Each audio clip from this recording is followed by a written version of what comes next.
Drop a few mints into a fresh bottle of soda, and a split second later, a massive geyser explodes into the sky. It is a staple of backyard science.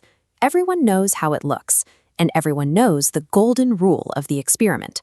Drop the candy and run as fast as you can. But despite how famous this trick has become, very few people actually know the mechanism that makes that bottle erupt.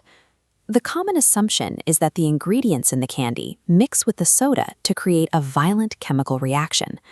Understanding the distinction between a chemical reaction and a physical one is what allows us to engineer a taller, more violent geyser. In reality, there are no chemicals reacting here. This explosion is a purely physical process. Before you even open the bottle, the liquid is packed with dissolved carbon dioxide gas. The soda is supersaturated, meaning it has been forced to hold far more gas than it naturally could, and those trapped molecules are constantly looking for an escape route. Usually, they can only escape through the small surface area at the very top of the liquid. That is why an open soda takes hours to eventually go flat.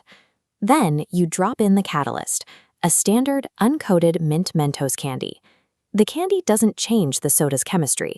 It simply provides the physical trigger the liquid needs to release all that trapped gas at once. To the naked eye, the outer shell of a mint Mentos looks perfectly smooth and hard. Under a microscope, that shell is incredibly rough. A single candy is covered in anywhere from 50,000 to 300,000 tiny pits and pores. These pits are only 1 to 3 micrometers across. In physics, these little pockets act as nucleation sites. When the candy sinks, the dissolved CO2 molecules congregate inside these microscopic pockets.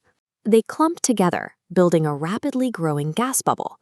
The moment that bubble gets big enough, it detaches and floats upward, expanding as it goes.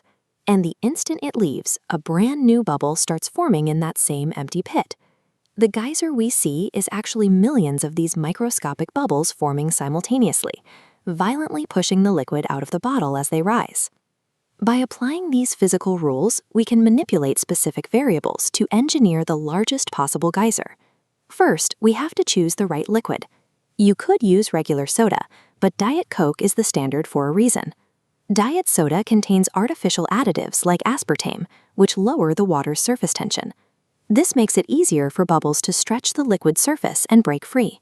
Diet soda also has a lower viscosity. Because it lacks thick, sugary syrup, the fluid moves with much less resistance. Low surface tension and low viscosity mean the bubbles don't clump into large, slow masses. Instead, millions of tiny, frothy bubbles form and escape at high velocity. This chart shows how these physical properties directly control the fountain height.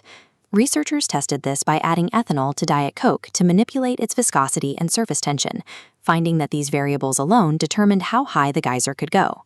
When you combine the massive number of nucleation sites on a Mentos with the low surface tension of Diet Coke, you get the scientific formula for a maximum launch. With our variables optimized, it's time for the final experiment, Diet Coke and Mint Mentos. To maximize the launch, we need to load the candies so they drop into the liquid simultaneously. This triggers a massive amount of nucleation at the bottom of the bottle all at once. Triggering the chain reaction produces a massive, instantaneous release of gas, violently forcing the entire volume of liquid straight up into the air. This spectacle is the predictable result of rapid gas expansion, complex fluid dynamics, and surface area acting in harmony. You can test this experiment yourself, provided you do it safely outdoors. Let us know in the comments what scientific variables we should test next.